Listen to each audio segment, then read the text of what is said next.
ek nie sal buig, elke mond getuig, dat U die Baie welkom by Vita Day Bybelstudies. Ons is nog steeds in die Bybelstudie van Johannes, hoofstuk 14, en as ek nou die register daar op die rekenaar reg gelees het, dan moet ons die laaste 3 versies van hoofstuk 14 doen.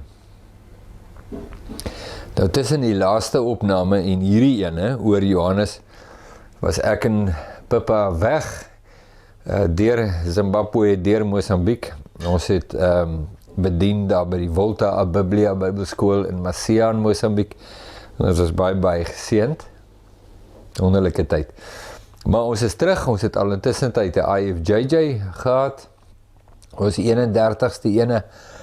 En ja, dis so 'n kosbare ding, maar ek en Pippa besef,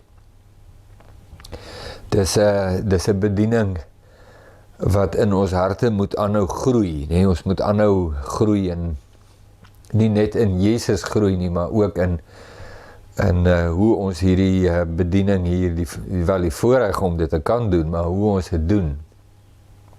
En 'n mens het altyd iets om te leer en wat jy kan aanpas en beter doen. En so ons kyk, ons sien uit daarna om ook in dit te groei. Van dit gepraat, ek wil net vinnig het noem, as jy weet wat die IFJJ is, want nee, dit het nou niks met die Bybelstudie te doen nie, maar ek noem dit net vinnig vir jou, is, het staan vir In the Footsteps of Jesus Journey, en eenmaal 'n maand hou ons dit 7 dae lank hier by ons aan huis, ons vat 10 mense in op 'n slag, begin die maandag, en dit eindig die sondagoggend, en dis 'n kosbare tyd waar 'n mens kan sit, met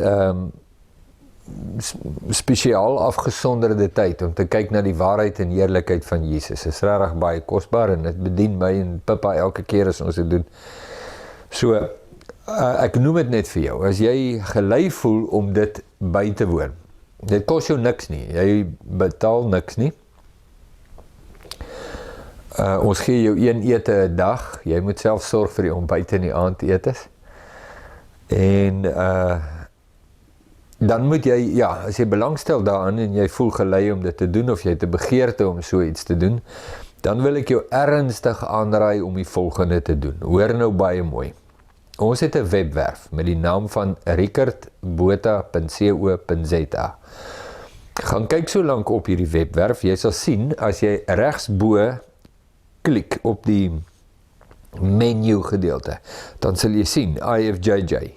Gaan soontoe, almal is volgeboek vir hierdie jaar, wat beteken, ons moet nou begin kyk na volgende jaar, nee, so 'n bietjie beplanning doen, kalenderbeplanning, maar dan wil ek jou sterk aanraai, op die 1 Oktober van hierdie jaar, dis nou 2026, gaan Pippa die nuwe datums bekend maak om 8:00 die oggend. As jy 7:50 inskakel, gaan jy waarskynlik te laat wees. So jy moet seker wees, jy is by jou rekenaar, op die webwerf, 7:55, sodat as hulle 8:00, en hulle is baie stiptelik, as hulle 8:00 die datums bekend maak, en het kom daar op die webblad, dat jy reg is om te bespreek. Vra vir Jesus, as dit sy pad is vir jou, om hierdie kursus by te woon, dat jy jou plek sal kry, nee? En selfs al kry jy nie onmiddellik plek nie, maak nie saak nie, ons het ongelukkig nou nie waglyste nie, so help jy kontak ons en sê, sit ons op 'n waglys nie, want dit gaan nie werk nie, het sal nie werk nie. So jy moet maar net gereeld gaan op die webwerf, en glo vir my, baie mense kry so 'n plek. So hulle kry aanvanklik in die begin die plek nie, maar later, dan is daar altyd iemand wat kanseleer, want jy bespreek so lank voor die tyd, jy weet mos nou nie wat gaan gebeur nie, en dan gebeur daar onvoorsienighede, en dan moet mense ongelukkig hulle plekke kanseleer, en dan maak ons dit oop, en dis beskikbaar op die webwerf. So, net so, word to the wise. Terug na ons Johannes Bybelstudie. Dit was 'n advertensiebreek daai. So, kom ons lees vers 28, wat ons gedoen het in die laaste opname, en dan lees ons tot die einde van die hoofstuk. Jesus sê in vers 28, julle het gehoor dat ek aan julle gesê het, ek gaan weg en ek kom weer na julle toe. As julle my lief gehad het, sou julle bly wees dat ek gesê het, ek gaan na my Vader, omdat my Vader groter is as ek. Nou ja, daar is dit miskien net goed om weer te sê, Jesus se perspektief oor die dood. Hy praat nooit van hy gaan doodgaan nie.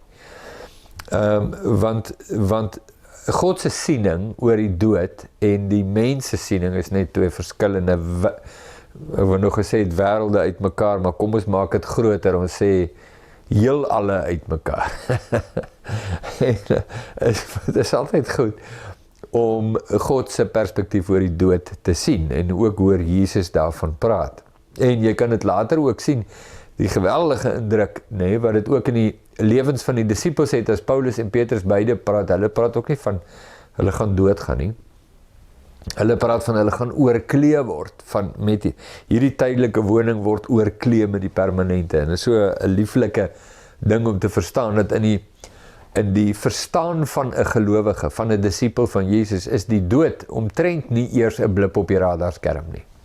Dit is net 'n oorgaan. Ek gaan van hierdie tydelike na die ewige toe oor, en hulle praat ook nooit van, Jesus ook nie, praat nie van ek gaan hemel toe nie, hulle sê ek gaan na Jesus toe, Jesus sê ek gaan na die Vader toe. Nee, is my so mooi, praat altyd in terme van 'n persoon, nooit 'n plek nie.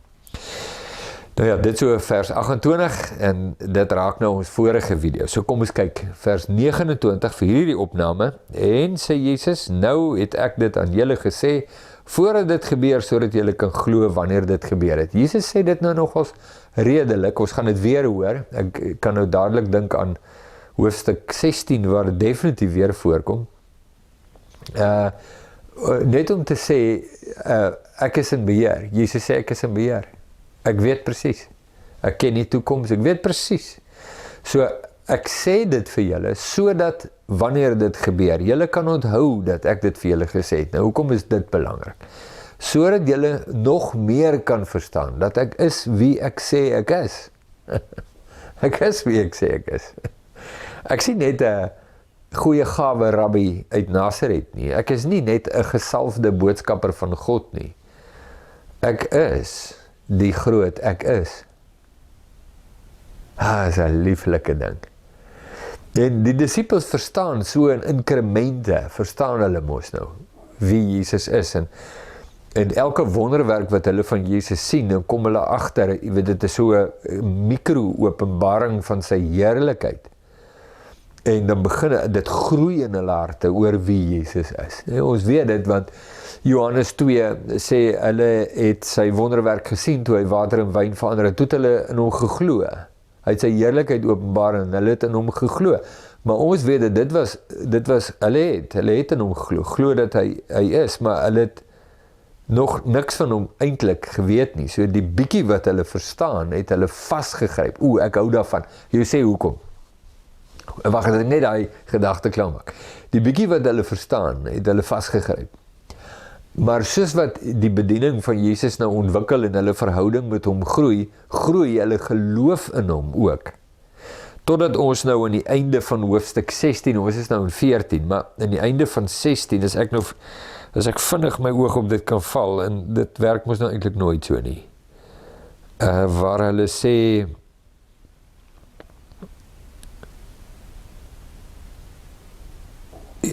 kyk, nou spreek jy ronduit, en ek gebruik geen, nou weet ons, dat hy alles weet, en nie nodig het dat iemand iets vra nie. Daarom glo ons, dat hy van God uitgaan in vers 30, hoofstuk 16, toevallig kry ek dit. Maar, so jy hoor, hulle sê dit in Handelinge 2, Johannes 2, maar hulle sê dit weer in Johannes 16, en sê, nou glo ons. So wat het gebeur is in Johannes 2 en Johannes 16, dit gaan so oor, net so bietjie meer as 3 jaar van Jesus se bediening, is, jy groei in jou geloof in wie hy is. Nou, hoekom ek daarvan hou, wil ek vir jou dit vertel. Jesus openbaar hom aan 'n mens.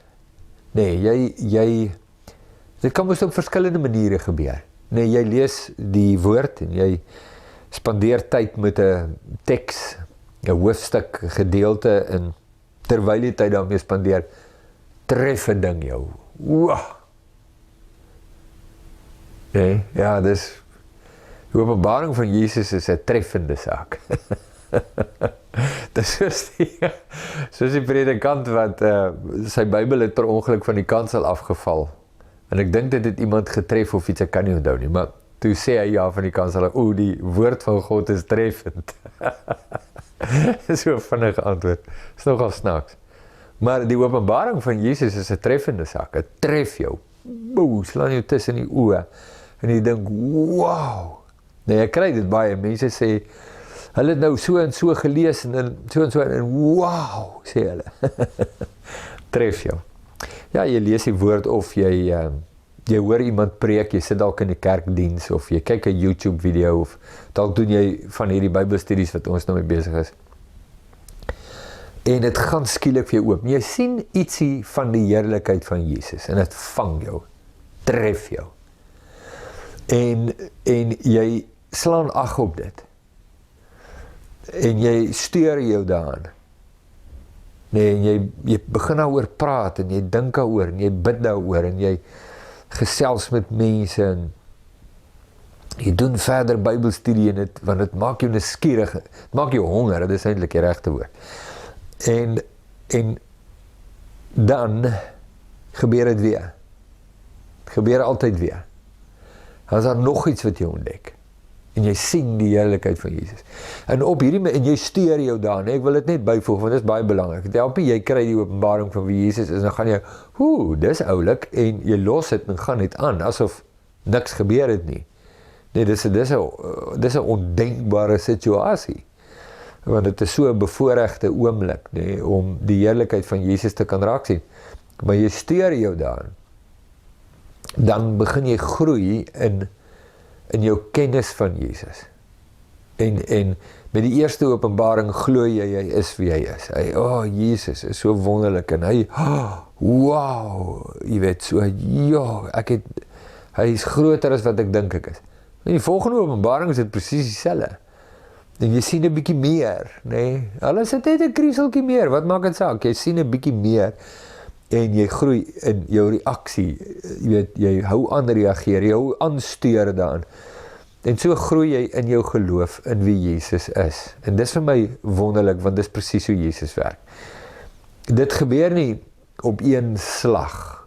Maak hy jou sit en openbaar sy volle heerlikheid en glorie aan jou nie. 'n Mens is net hopeloos te beperk. Daar is net te veel negatiewe goeters aan wie ons is as mense. Vir Jesus om dit te doen. Hy doen dit nie so nie. Dit sal 'n bietjie daarvan sal ons harte slaan en die res is net te veel en te groot en dit val weg. So hy doen dit inkrementeel. Doen dit stukkie vir stukkie. Steur jou elke keer daarin en jy groei daarin. Dit is nie 'n lieflike ding nie. En hy stap met my 'n pad, treukie vir treukie. Hy is hierdie, kom ons sê dit laaste gedagte, Jesus is hierdie wêreldklas atleet wat al hoeveel honderde supermarathons gehardloop het. Nee, wêreldwyd, so, vergelyk dit nou so met iets wat ons mee kan identifiseer. En nou kom kuier hy, nee, by jou. En jy kan nie eers om die blok stap nie, dan het jy nie asem nie. So hy begin nie op sy pas met jou hardloop nie. Hy begin op jou pas, daar waar jy is. Sê hy, maar kom ons loop net een keer om die blok. Hy begin so eenvoudig. En hy maak die heeltyd snaakse grappies oor jou wat so onfiks is en hy wat so fiks is nie. Glad nie van dit nie. Maar hy stap met jou, treukie vir treukie, soos wat jy kan, en soos wat jy hom vertrou, om jou 'n bietjie te rek volgende keer. Dalk volgende keer draf jy so 10 meter, in plaas van net een keer om die blok, stap 10 van die meter, draf jy en maak het al hoe meer, en voor jy nou weer weet, voor die jaar om is, dan draf jy sommer 10 kilometer, en jy dink, maar hoe is dit moontlik? 'n jaar gelede sou ek mors dood neergeslaan het. Dis hoe Jesus werk. Goeie analogie daai, né? Dit maak dit vir my kosbaar. Maar nietemin, waar is ons? Ons is by, vers 29. Vers 30. Ek sal nie veel meer met julle spreek nie, want die owerste van hierdie wêreld kom en het aan my niks. Ja, die owerste van hierdie wêreld het aan Jesus niks. Dat is 'n mooi woord. Ek moes nou eintlik gekyk het wat die 83 vertaling daar sê met die owerste. Ek dink hy gaan dit mooier sê. Nou het ek nou ongelukkig nie een nie naby my nie. Maar as jy dalk een het, dan sal jy nou weet wat daar staan. Hy sal dit mooi sê, nee, vermoed ek. Die 83 vertaling of die 2020 of een van hierdie nuwe Afrikaanse vertaling. Maar die owerste het aan my niks. Hy voel vir my niks. Hy steur hom nie aan my nie. Hy ag nie my gesag nie. Hy het aan my niks. En hy gaan kom en ek gaan in sy hande wees. En hy gaan my doodmaak. Hy het aan my niks. Dis al wat hy vir my voel is die passie om my stem stil te maak, die passie om my lig uit te doof. Dis hoe Johannes begin het. Die lig skyn in die duisternis en die duisternis het dit nie oorweldig. Dis was eerste keer waar ons agterkom met hierdie evangelie het spanning in hom. So hier hoor ons nou die spanning. Nee, die owerste van hierdie wêreld het aan my niks nie. Het laat my dink aan Psalm 2 wat sê waarom woel die nasies en bedink die volke nietige dinge. Die owerste staan gereed en die vorste hou saam raad teen die Here en teen sy gesalfde. Laat ons hulle bande van ons afruk en ons hulle toue van ons afwerp. Nee, want hulle staan onder die gesag van die owerste van hierdie wêreld, die nasies van die aarde, die vorste van die aarde, die regters van die aarde, ek gebruik nou die taal van Psalm 2, staan onder die gesag van die owerste van hierdie wêreld en hy het aan Jesus niks nie en hulle ook nie. So die gesag van Jesus, die enigste ding wat hulle met die gesag van Jesus wil doen, is dit verwerp. Dis al wat hulle wil doen. En dit onderskei die wêreld en die disippels. Die disippels kan nie in 'n beter plek dink as om onder die gesag van Jesus te wees nie. Onthou jy lank terug, toe het ons gepraat van dis baie populêr om preke te hê oor vanuit die gesag van Jesus, né? Jou identiteit in Christus en die gesag wat jy nou het, en is baie populêr. Mense weet jy, Jesus het al sy gesag vir jou gegee, wat ek nou nog nie kon kry in die Bybel nie, maar dit nou daar. Gooi dit net so vinnig in. Was populêr met jou gesag en staan, weet, op die woord en staan op die gesag. Dis glad nie populêr om te preek oor onder die gesag nie, vanuit die gesag baie populêr, onder die gesag van Jesus, glad nie populêr nie. En dis wat die wêreld en die disippels vir mekaar onderskei. Die wêreld verwerp die gesag van Jesus. Die disippels skuil onder die gesag. Psalm 2 eindig ook so. Kus die seun dat hy nie toornig word nie, want gou kan sy toorn ontvlam en jy op jou weg vergaan. Welgeluksalig is almal wat by hom skuil. Nee, die koning, wat by die koning skuil, onder sy gesag. Dit is vir my so 'n mooi ding. Nou, jy gaan hoor wat Jesus ook van gesag te sê, nou net in die volgende versie. Vers 31, laaste versie van hoofstuk 14. Maar dat die wêreld kan weet dat ek die Vader lief het en doen, net soos die Vader my beveel het, staan op, laat ons hier vandaan weggaan. Hierdie is 'n groot uitspraak van Jesus. Nee, kom ons staan net so 'n oomblik daar stil.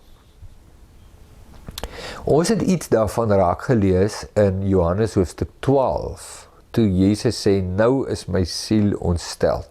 Wat sal ek vra, Vader, dat U hierdie beker van my wegneem? Hiervoor het ek in die wêreld gekom. Maar my siel is ontsteld. Nee, daar's die stryd.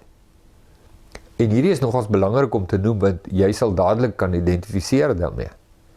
Daar is die stryd tussen gehoorsaamheid aan God en selfbehoud. Nee, nou kom ons sê, selfbehoud is so 'n sambreelwoord om te sê, as ek nou praat van my kinders, my vrou, my lewe, my gesin, my familie, my loopbaan, my bediening, my huis, my karre, my drome, my aspirasies, jy weet so, ek hou dit by mekaar en probeer aan ontwikkel en my belange beskerm en so. As gehoorsaamheid aan God nie my wêreld of enige aspek van my wêreld bedreig nie, dan is dit niks om gehoorsaam te wees. Dit is baie maklik, doen met groot vreugde.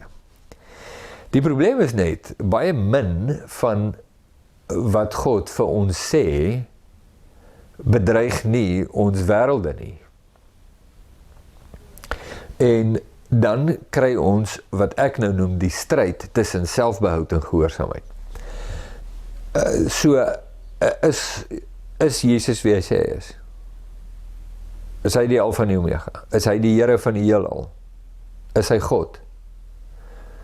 Dan kan jy nie dit wat hy sê ligtelik ag nie. Jy kan dit nie doen nie, nee? Daar's aan mekaar filosofie wat probeer indring daar om te sê nee, jy word nie gered deur aan Jesus gehoorsaam te wees nie. Nee, dis 'n vreeslike populêre ding. Mense, dit maak vir hulle soveel sin, ja, hulle verstaan dat jy word gered deur net te sê jy glo. Dan sê jy nou gered, daar sê, nou sê jy 'n kind van God. Gehoorsaamheid is nou 'n tweede hoofstuk.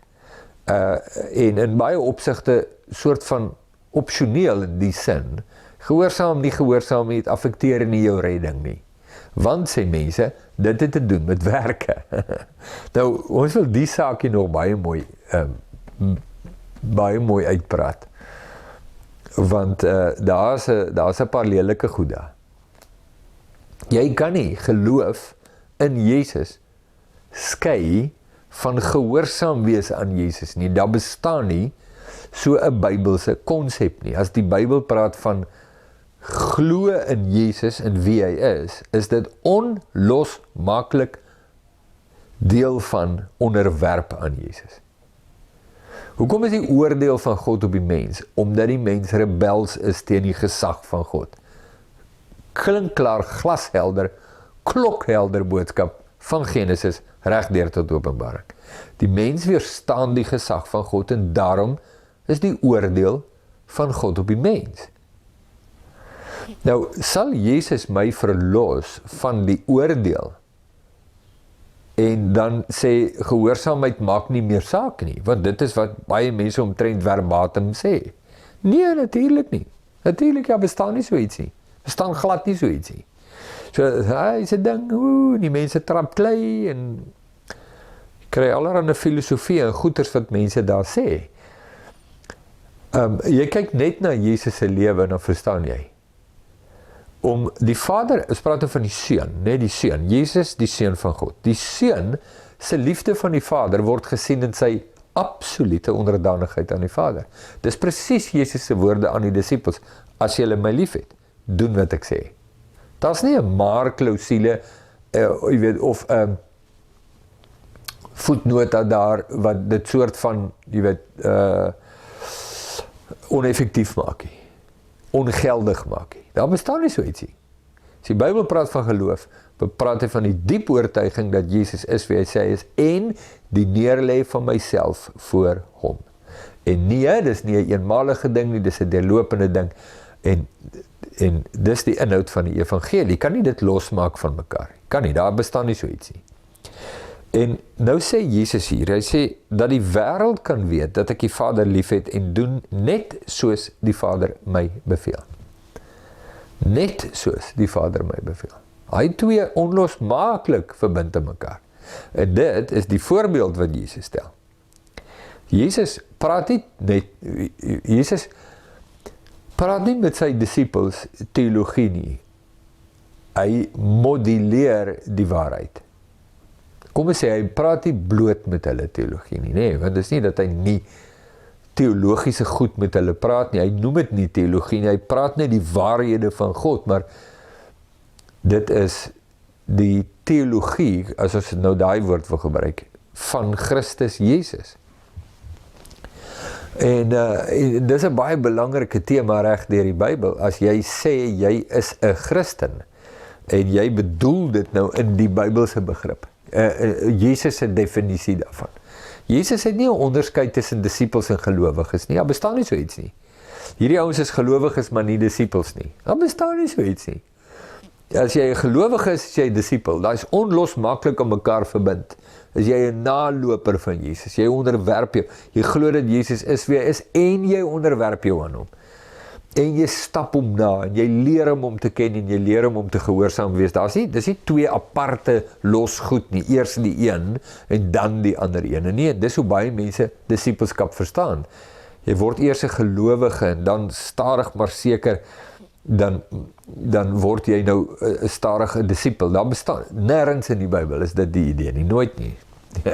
Jy kan dit nou maar gaan soek, as ek jy weet, dis so 'n absolute stelling wat ek hier maak, en dis maklik om te weerlê of te bevestig. Gaan kyk.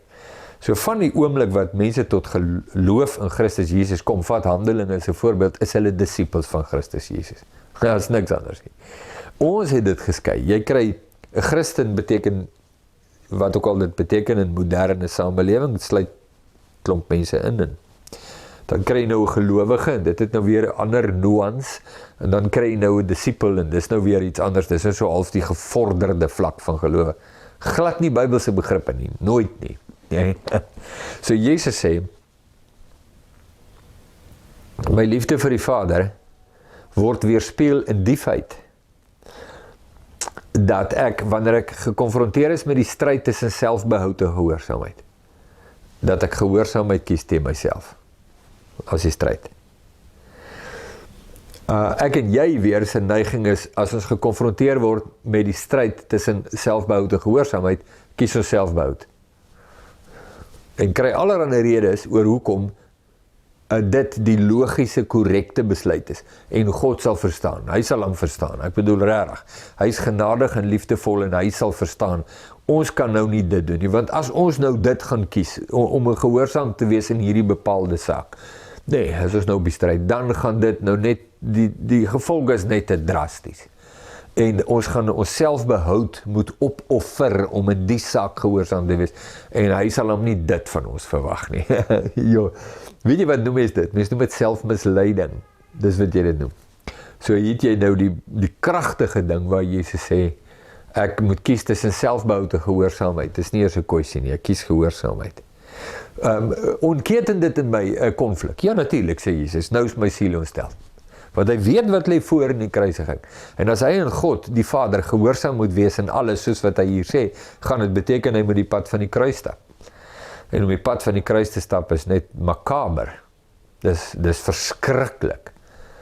En dis die keuse. As jy bereid om jouself op te offer in jou gehoorsaamheid aan God, Jesus sê, daar is nie 'n ander pad nie. Ja, is nie 'n ander pad nie. Ek en jy kan nie dan 'n ander pad besluit, daar is een nie. As jy sê, jy's 'n disipel van Jesus, is dit dieselfde kultuur en dieselfde houding wat ook in jou hart groei. Ek word gekonfronteer met selfbehoud en gehoorsaamheid. En ek leer by Jesus hoe om myself neer te lê ten einde gehoorsaam te wees. Want om teen God te rebelleer is nie 'n opsie nie.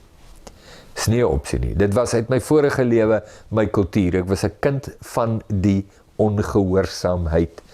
Efesiërs 2. Ek is dit nie meer nie. Wat is ek nou? 'n kind van die gehoorsaamheid. En omdat ek 'n kind van ongehoorsaamheid was ek van nature 'n kind van die toorn. Efesiërs 2 vers 3. Ek is dit nou nie meer nie, omdat ek 'n kind van gehoorsaamheid is ek 'n kind van genade. En ons wil die ongehoorsaamheid behou, maar nog steeds aanspraak maak op die genade. Dis 'n ongoddelike ding daai. Dis 'n vreeslike ding. Sjoe, is erg. Bring ons by die einde van hoofstuk 14.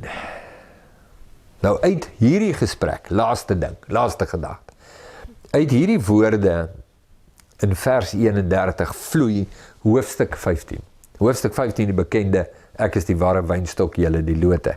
So wat ook al ons gaan lees in hoofstuk 15 is nou, kom ek gebruik daai voorbeeld te sê, dit is gebouwd op die chassis, die onderstel van hoofstuk 14 vers 31.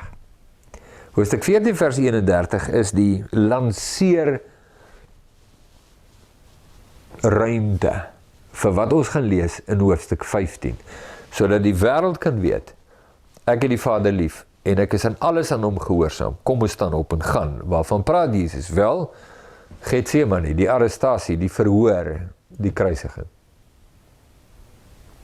Uit dit uit, gaan hy vir hulle sê, ek is die wynstok, bly in my, sodat julle vrug kan dra, want sonder my kan julle niks doen nie. As julle nie vrug dra nie, word julle uitgekap. Baie belangrike woord. En die voorbeeld daarvan is die gesag van die Vader teenoor die Seun. Die Seun lê sy lewe 100% voor die Vader neem om hom gehoorsaam te wees in alles. Dis wie Jesus is. Dis wie God is. En dit verduidelik in jou en my presies die verhouding wat ons met Jesus het. Is dat ons lewens voor hom neerlê in alles. Soos Paulus se woorde is wat sê, ek het alles as drek beskou om Christus Jesus as wins te verkry. Ek leef nie meer nie, maar Christus leef in my. Dis nie bloot 'n teologiese uitlatingkie wat hy maak nie. Dis 'n praktiese realiteit vir Paulus. Romeine 14, ek leef nie vir myself nie, ek sterf nie vir myself nie, ek doen alles om hom te verheerlik, ek leef vir hom, ek behoort aan hom. Hiervoor het Christus gesterf en opgestaan, om die Here te wees oor die dooies en die lewendes. Wat 'n kragtige woord, nee? Daai kan jy gaan lees, Romeine 14 vers 6, 7, 8 en 9, so. Baie kragtig. Einde van hoofstuk 14. Nou sien ek uit na hoofstuk 15, ek moet jou sê. Elke knie sal buig.